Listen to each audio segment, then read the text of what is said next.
ನಿನ್ನೆಯಿಂದ ಆರಂಭ ಆಗಿದೆ. ಇವತ್ತು ಅಸಲಿ ಆಟ ಶುರುವಾಗುತ್ತೆ. ನಿನ್ನೆ ರಾಜ್ಯಪಾಲರ ಭಾಷಣ ಇತ್ತು, ಮತ್ತು ಸಂತಾಪ ಸೂಚನಾ ನಿಲುವಳಿ ಇತ್ತು. ಬಟ್ ಇವತ್ತು ಕಾವೇರಿದ ಚರ್ಚೆ ಬಿಸಿ ಬಿಸಿಯಾಗಿ ನಡೆಯುತ್ತೆ. ಕೋಲಾಹಲ, ಗದ್ದಲ, ಆರ್ಭಟ, ಕಿರುಚಾಟ ಎಲ್ಲವೂ ಕೂಡ ಇವತ್ತು ಇರುತ್ತೆ. ನಿನ್ನೆ ನೋಡಿ ರಾಜ್ಯಪಾಲರ ಭಾಷಣವನ್ನು ನಾವು ಗಮನಿಸಿದ್ವಿ. ಬಿಜೆಪಿ ಸಹಜವಾಗಿ ಆರೋಪ ಮಾಡುತ್ತೆ, ಇಲ್ಲ ಸರ್ಕಾರ ಬರೆದು ಕೊಟ್ಟಂಗೆ ರಾಜ್ಯಪಾಲರು ಓದಿದ್ರು ಅಂತೇಳಿ. ನೋಡಿ, ಸಾಂವಿಧಾನಿಕ ಹುದ್ದೆ ರಾಜ್ಯಪಾಲರದು. ಎಲ್ಲ ಆಡಳಿತದಲ್ಲಿ ಎಲ್ಲ ರಾಜ್ಯಗಳಲ್ಲೂ ಕೂಡ ಬಿಜೆಪಿಯ ಆಯ್ಕೆಯ ಪ್ರತಿನಿಧಿಗಳೇನಿದ್ದಾರೆ ರಾಜ್ಯಪಾಲರು ಇರ್ತಾರೆ, ಕೇಂದ್ರ ಸರ್ಕಾರ ನೇಮಕ ಮಾಡೋದ್ರಿಂದಾಗಿ. ಕರ್ನಾಟಕದಲ್ಲಿ ಕಾಂಗ್ರೆಸ್ ಸರ್ಕಾರ ಇದೆ. ಕಾಂಗ್ರೆಸ್ ಸರ್ಕಾರವನ್ನು ರಾಜ್ಯಪಾಲರು ಹಾಡಿ ಹೊಗಳಿಬಿಟ್ರು. ಗಣರಾಜ್ಯೋತ್ಸವ ಸಂದರ್ಭದಲ್ಲಿ ನಾವೇನು ನೋಡಿದ್ವಿ, ಅದಕ್ಕಿಂತ ಒಂದು ಹೆಜ್ಜೆ ಮುಂದೆ ಹೋಗಿ ಸರ್ಕಾರದ ಸಾಧನೆಗಳನ್ನು ಗುಣಗಾನ ಮಾಡಿಬಿಟ್ರು ರಾಜ್ಯಪಾಲ ತಾವರ್ ಚಂದ್ ಗೆಹ್ಲೋಟ್ ಅವರು. 90,000 ಕೋಟಿ ಕರ್ನಾಟಕದ ಜನತೆಗೆ ಹೋಗ್ತಾ ಇದೆ ಗ್ಯಾರಂಟಿಗಳ ಮೂಲಕ. 90,000 ಕೋಟಿ, $1 ಟ್ರಿಲಿಯನ್ ಆರ್ಥಿಕತೆಯತ್ತ ಮುನ್ನುಗ್ಗೋಕೆ ಕರ್ನಾಟಕ ಹೊರಟಿದೆ. ನೋಡಿ, ಎಂತಿಂಥ ಅಂಶಗಳನ್ನು ಉಲ್ಲೇಖ ಮಾಡಿದರು ತಮ್ಮ ಭಾಷಣದಲ್ಲಿ. ಪ್ರತಿಪಕ್ಷಗಳ ಆರೋಪಗಳು ಏನೇ ಇರಲಿ, ತಾವರ್ ಚಂದ್ ಗೆಹ್ಲೋಟ್ ಅವರು ನೋಡಿ, ಸರ್ಕಾರ ಮತ್ತು ರಾಜಭವನದ ನಡುವೆ ಕೆಲವು ಸಂಘರ್ಷಗಳಿದ್ದಾವೆ, ವೈಮನಸ್ಸುಗಳಿದ್ದಾವೆ.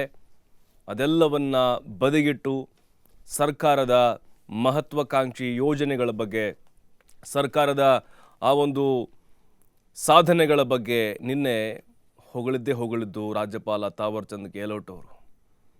ಬಿ ಜೆ ಪಿಯವರಿಗೆ ಒಳಗಡೆ ಕಸಿವಿಸಿ ಆಗ್ತಾ ಇತ್ತು, ಆದರೂ ಅನಿವಾರ್ಯವಾಗಿ ಕೇಳ್ಕೊಂಡಿದ್ರು.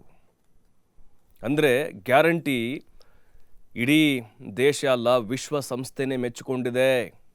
ಆರ್ಥಿಕವಾಗಿ ಹೊಡೆತ ಆಗಿಲ್ಲ, ನಂಜುಂಡಪ್ಪ ವರದಿ ಜಾರಿಯಾಗಿದೆ, ಕಾನೂನು ಸುವ್ಯವಸ್ಥೆ ಸರಿಯಾಗಿದೆ, ಯಾವುದೇ ರೀತಿ ಅನಾನುಕೂಲ ಆಗಿಲ್ಲ, ಆದಾಯದಲ್ಲೂ ಕೂಡ ಕರ್ನಾಟಕ ನಂಬರ್ 2 ಸ್ಥಾನದಲ್ಲಿದೆ. ಇವೆಲ್ಲ ಹೈಲೈಟ್ಸು ರಾಜ್ಯಪಾಲರ ಭಾಷಣದಲ್ಲಿ. ನೋಡಿ, ಇದೇ ರಾಜ್ಯಪಾಲ ತಾವರ್ ಚಂದ್ ಗೆಹ್ಲೋಟ್ ಅವರು ಸುಗ್ರೀವಾಜ್ಞೆ ಏನಿದೆ ಅಲ್ವಾ, ಈ ಮೈಕ್ರೋ ಫೈನಾನ್ಸ್ ಹಾವಳಿಗೆ ಸುಗ್ರೀವಾಜ್ಞೆ ತರಬೇಕು ಅಂತ ಆವಾಗ ನೋಡಿ ಅವರು ವಾಪಸ್ ಕಳಿಸಿದ್ದು ಸರ್ಕಾರಕ್ಕೆ, ಮರುಪರಿಶೀಲನೆ ಮಾಡಿ ಅಂತ ಕೆಲವೊಂದಿಷ್ಟು ಅಸಮಾಧಾನಗಳನ್ನು ಹೊರಹಾಕಿ. ಬಟ್ ಈ ನಿನ್ನೆ ಭಾಷಣದಲ್ಲಿ ಅದರ ವಿಚಾರವನ್ನು ಪ್ರಸ್ತಾಪ ಮಾಡಿ ಅದರ ಬಗ್ಗೆ ಗುಣಗಾನವನ್ನು ಮಾಡಿದರು. ಅಂದರೆ ಇಲ್ಲಿ ಸರ್ಕಾರದ ಸಾಧನೆಗಳನ್ನು ಅವ್ರ ಬಾಯಿಂದ ಕೇಳೋದಿದೆ ಅಲ್ವಾ, ಅದು ನಿಜಕ್ಕೂ ಬಿ ಜೆ ಪಿ ನಾಯಕರಿಗೆ, JDSನವ್ರಿಗೆ ಒಂದು ರೀತಿ ಇರುಸು ಮುರುಸು ತಂದಿದ್ದಂತೂ ಹೌದು. ಆದರೆ ವಾಸ್ತವವನ್ನು ರಾಜ್ಯಪಾಲರು ಹೇಳಿದ್ದಾರೆ. ಯಾಕಂತ ಹೇಳಿದ್ರೆ ನೋಡಿ, ಕೆಲವೊಂದಿಷ್ಟು ವಿಧೇಯಕಗಳನ್ನು ಪೆಂಡಿಂಗ್ ಇಟ್ಟಿದ್ದಾರೆ. ಅಸಮಾಧಾನಗಳು ಮುಖ್ಯಮಂತ್ರಿ ಸಿದ್ದರಾಮಯ್ಯನವರು, ಇಡೀ ಸರ್ಕಾರ ಮತ್ತು ರಾಜ್ಯಪಾಲರ ಮಧ್ಯೆ ಇದೆ.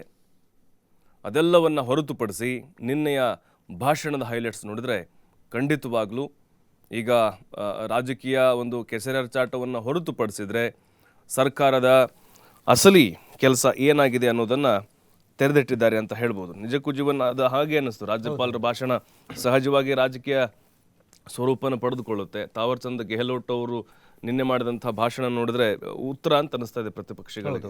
ಮತ್ತೊಂದೇನಂತಂದ್ರೆ, ಈ ಗ್ಯಾರಂಟಿ ಯೋಜನೆಗಳನ್ನ ವಿರೋಧ ಮಾಡ್ಕೊಂಡು ಬಂದಿದ್ದಂತಹ ಬಿಜೆಪಿ ಅಥವಾ ಪ್ರತಿಪಕ್ಷ ನಾಯಕರಿಗೆ ಇದೊಂದು ಪ್ರತ್ಯುತ್ತರ ಸಿಕ್ಕಂತಾಗಿದೆ. ಯಾಕಂತಂದ್ರೆ ಇದು ಕರ್ನಾಟಕದಲ್ಲಿ ಜಾರಿಯಾಗಿರುವಂತಹ ಒಂದೊಂದು ಗ್ಯಾರಂಟಿಗಳು ಪ್ರತಿಯೊಬ್ಬ ಮನುಷ್ಯ, ಪ್ರತಿಯೊಬ್ಬ ನಾಗರಿಕ, ಕರ್ನಾಟಕದ ನಾಗರಿಕ ಏನೇನು ಯೂಸ್ ಮಾಡ್ಕೊಳ್ತಿದ್ದಾನಲ್ಲ, ಈ ಪ್ರತಿಯೊಂದು ಗ್ಯಾರಂಟಿಗಳು ಇಡೀ ದೇಶಕ್ಕೆ ಮಾದರಿಯಾಗಿವೆ. ಸೊ ಈಗ ರಾಜ್ಯಪಾಲರ ಬಾಯಿಂದನೇ ಕೇಳ್ತಾ ಇದ್ದಾರೆ, ಒಂಥರ ಕಾಂಗ್ರೆಸ್ಗೂ ಕೂಡ ಖುಷಿ ಆಗುತ್ತೆ. ಗ್ಯಾರಂಟಿಗಳು ಈಗ ಸಕ್ಸಸ್ ಆಗ್ತಾ ಇದೆ, ಸಕ್ಸಸ್ ಹಾದಿಯಲ್ಲಿ ಕಾಂಗ್ರೆಸ್ ಸರ್ಕಾರ ನಡೀತಾ ಇದೆ, ಸಾಗ್ತಾ ಇದೆ ಎನ್ನುವಂತಹ ಡೌಟೇ ಇಲ್ಲ. ಯಾಕಂತಂದರೆ ಅನೇಕ ಪಂಚ ಗ್ಯಾರಂಟಿ ಯೋಜನೆಗಳು, ಈ ಗ್ಯಾರಂಟಿ ಯೋಜನೆಗಳನ್ನು ಬಳಸ್ಕೊಂಡು ಏನಂತಂದರೆ ಬೇರೆ ಬೇರೆ ರಾಜ್ಯಗಳಲ್ಲಿ ಅದನ್ನು ಇಂಪ್ಲಿಮೆಂಟ್ ಮಾಡ್ಕೊಂಡು ಹೋಗ್ತಾರೆ. ಕೆಲವೊಂದಿಷ್ಟು ಕಡೆಗಳಲ್ಲಿ ಏನಂತಂದರೆ ಹೆಸರು ಬೇರೆ ಹೆಸರನ್ನು ಚೇಂಜ್ ಮಾಡ್ಕೊಂಡಿರಬಹುದು BJP ಸರ್ಕಾರದವರು ಅಥವಾ BJP ಪಕ್ಷ.